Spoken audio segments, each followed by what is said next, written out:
Hawk, it's great to see you. You know, people have been assembling a lot of data points going into these prints.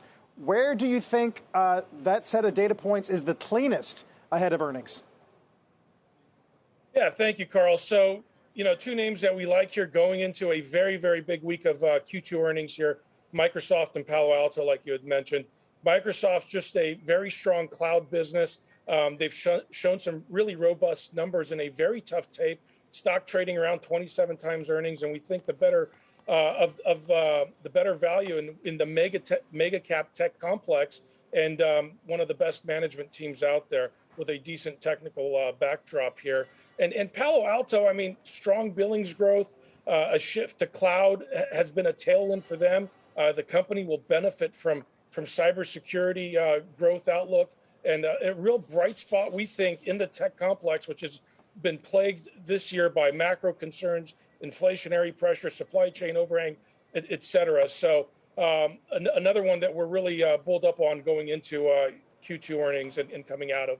So, Sahak, 27 times earnings on Microsoft. I mean, for a nearly $2 trillion market cap stock and everything, seems kind of expensive to me, especially given the possibility of heading into a recession and the fact that you've got more personal computing and LinkedIn. Aren't they exposed to PC, you know, consumer slowdown and advertising slowdown? John, that's fair. 27 times, it's not necessarily cheap, but the way we're looking at and thinking about the group here is we want to be in the most fundamental stories here.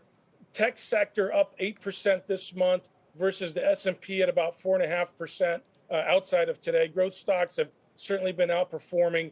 Microsoft, one of the names that we think will better shed any of the headstorms coming for the more volatile names within the complex. And I think for something that gives you value in the management team and growth prospects, to your point, in what is possibly a looming recession,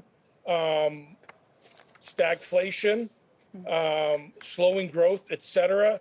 I mean, I think Microsoft still offers a lot of value, and we feel good about the stock trading at 27 times and still buying it at these levels, considering the growth in their cloud division as well.